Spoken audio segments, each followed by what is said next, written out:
Biro ka again mga lods. Biro ka time. Pagigising na natin guys. Tulog sa tagong hour bago mo duty. Bulikat sa tagong ang tulog guys. Pag may oras. Kaya mawit ta kaya dagdugay ito katulog ko kagabi. Mana ko antukon ko bago mag duty. Bulikat yung tulog guys. Biro ka.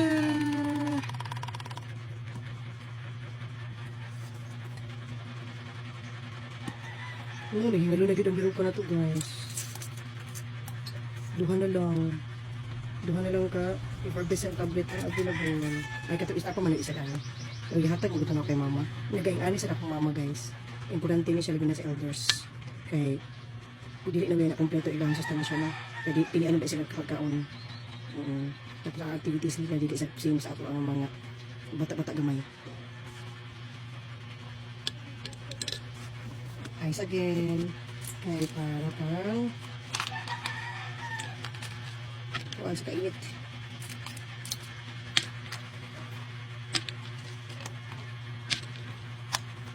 Perfect guys sa kainit guys. Time check 11:42 ng hapon.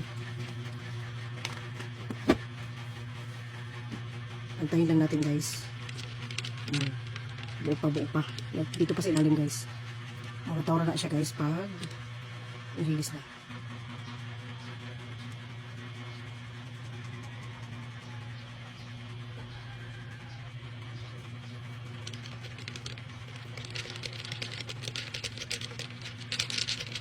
Yan pa guys, wala pa kaayos siya na release. Antayin lang natin guys.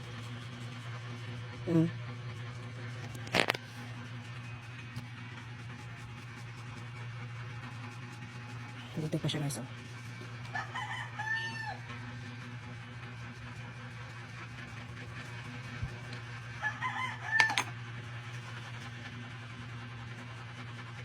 Kita nyo, oh, yan. Yan siya. Malapit na. Oh, malapit na. Paano? Oh, nadurog na guys. Ayan, nadurog na. Kunti na lang guys. Kunti na lang.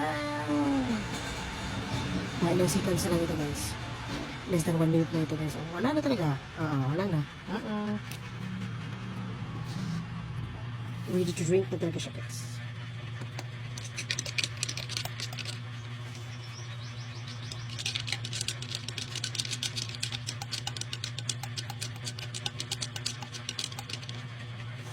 Dalawa ka.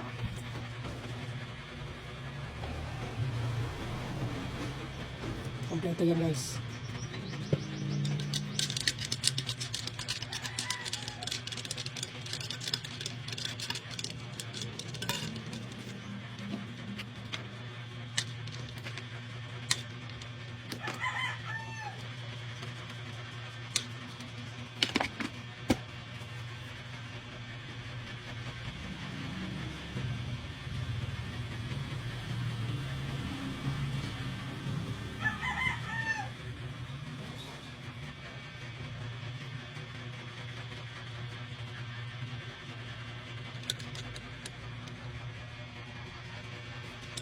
Okay.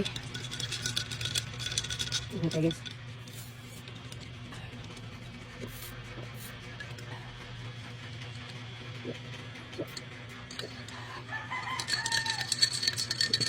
Minsan sa isang tumbler, naglalagay ako guys ng dalawa. Tapos binabaon ko.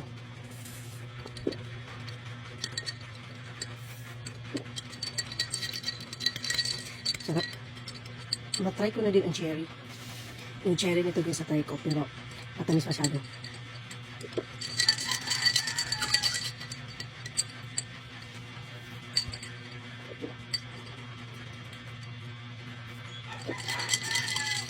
Advice ko na after meal dito talaga ito inumin kasi medyo babaliktad talaga sa mura niya guys pag walang laman ang tiyan. So advice ko after meal talaga siya.